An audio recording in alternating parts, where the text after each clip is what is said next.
Welcome back to Finish the Riff, where I write a part of a guitar riff and then you guys finish it off. It's an experiment to see how different people interpret the same piece of music and how they think that riff should be finished. Here's what that riff sounds like.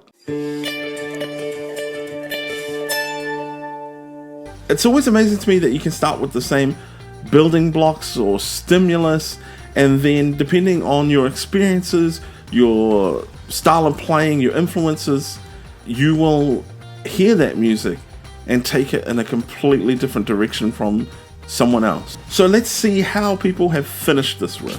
Kia ora Lava fam, Mahaani Maiava here. Pretty cool thing for not only musicians but just regulars that want to see how our brains work and how every musician is different. Let's go!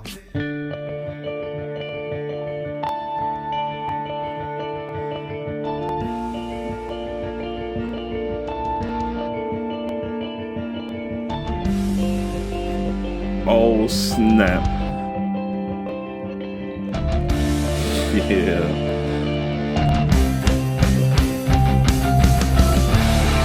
Oh my gosh, I love it.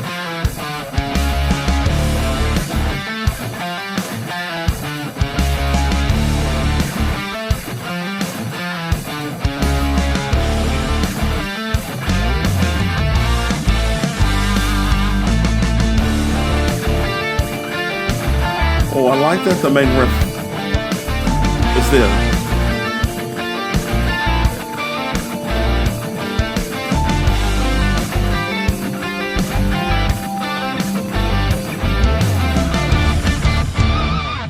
Holy moly, I'm a little bit speechless.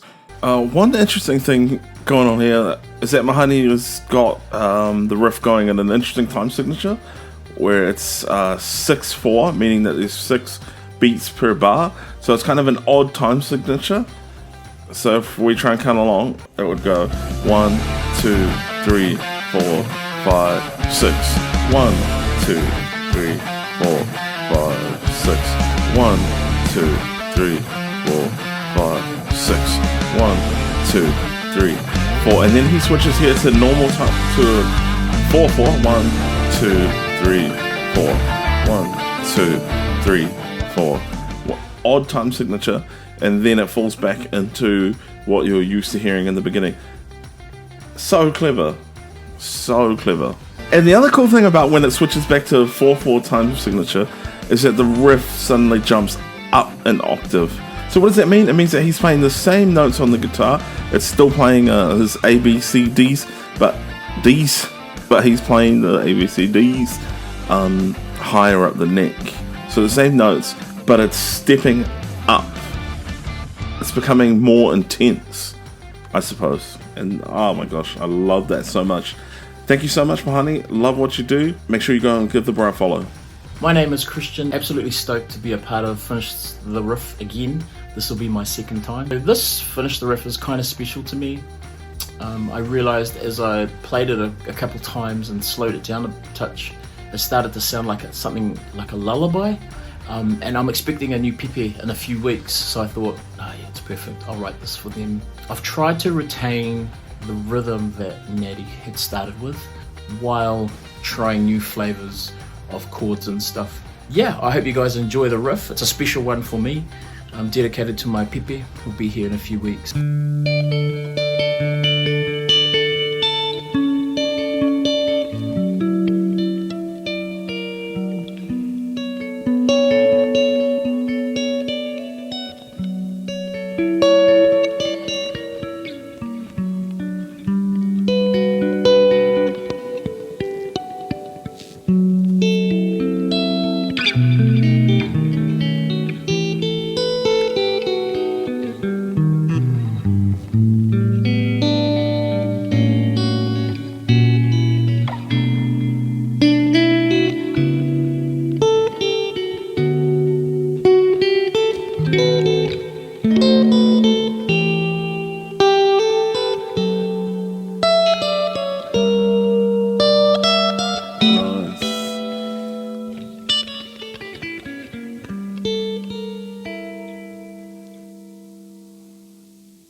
what is left to be said? It just blows my mind that we've just heard a rock song based off of that one little riff that I come up with, and now we've heard literally a lullaby for a newborn baby. So what is so cool about this is the fact that in my initial riff that I play, I'm outlining a D chord, but I'm not ever playing the third of that D chord, meaning I'm not telling you whether it's a minor chord or whether it's a major chord, and that's done intentionally. I've left that quite open, and so it's really cool and interesting to hear that Kristian has heard that chord in a major key, whereas Mahaani heard the first chord as a minor chord, and he's made his song based around this minor scale. Whereas Kristian has heard that and gone, you know what, that's actually a D major chord, and that's going to change all of the chords that he's about to use. They're all going to be in this major and a happier key, of course, because he wants it to be a lullaby for his child, which is beautiful. I love that he's in a couple of points there where he's using a 4 minor chord. So in the key of D, you would have the D chord as the 1 chord, the 4 chord is usually a G major chord, and it's a happy sounding chord. But a 4 minor is where you take that 4 chord, the G chord, and instead of making it a happy chord, you make it a minor chord, and it becomes sad sounding, and it creates this tension, and it often will lead back into the 1 chord. But it's just, he's just changing that 1 chord, but it just gives such a beautiful sound and feel to it. And I love how he's making the most of that. He's really showing his versatility here. You know, if you saw him in episode 1 of Finish the Riff, he takes my riff and turns it into like this guitar god piece of music. What? And now he's taken a riff and made it a lullaby. No one else can do that. The other cool thing that people probably don't know that he's doing is that he's playing this live, meaning he hasn't done multiple takes and like, I'm gonna fix this part up and I'm gonna, that part was messy, I'm gonna do it again.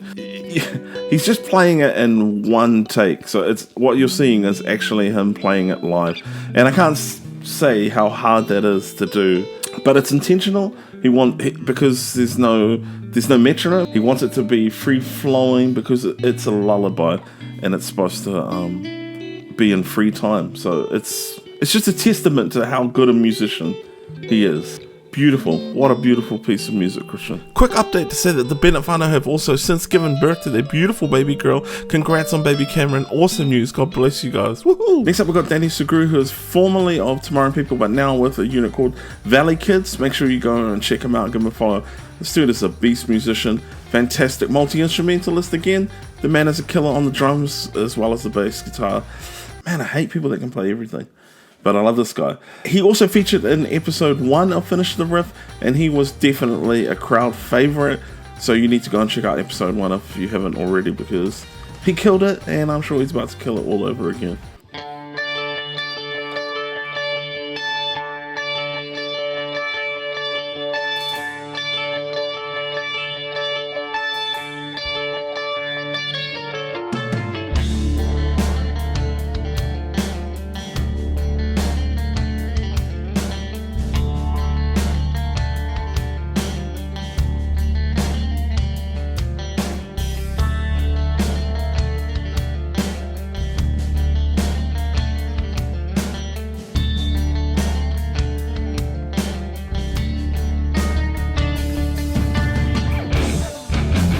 Yeah.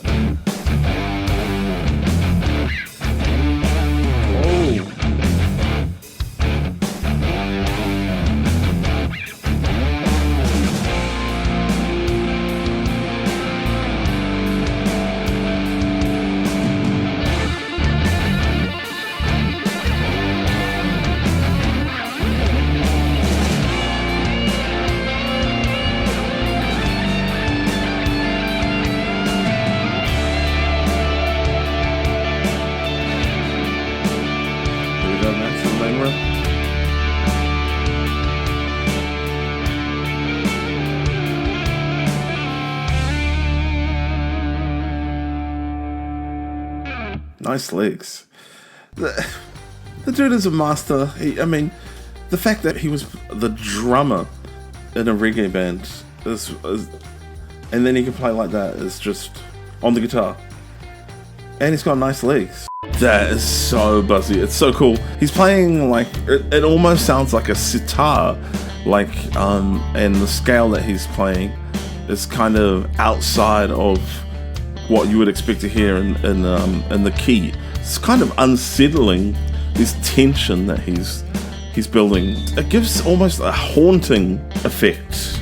And then what's cool is when he goes back to the main riff, the riff that I wrote, he's playing it, but he's still got that heavy rhythm, the drums, you can still hear that dun, dun, dun, dun, dun. And then as he winds down towards the last chord, again playing some of those off notes, it's like he's outlining everything that's just happened in the song and reintroduce it into the ending with that familiar riff. It's brilliant, and you're amazing. I love you and your legs. Next up we got Josh Dolan. I've never met or heard of the bro, so I'm excited to see what he sent in, and let's check him out. I suppose my idea came from a bit of an ostinato-y kind of standpoint. I just wanted to kind of run that riff for the whole song and then just build around it. Hopefully you enjoy it. Follow me on Instagram, Josh_DolanNZ.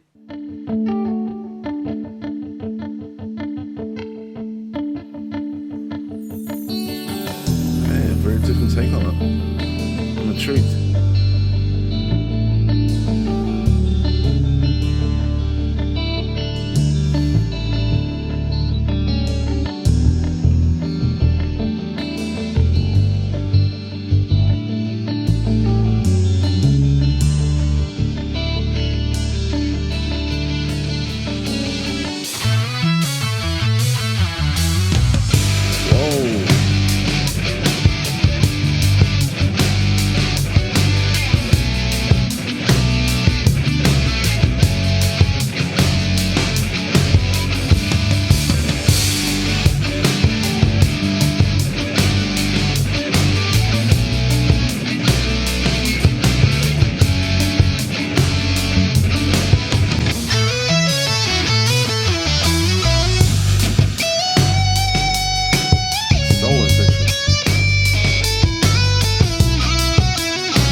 I love the cheeky smile there at the end, like he knows he's killed it.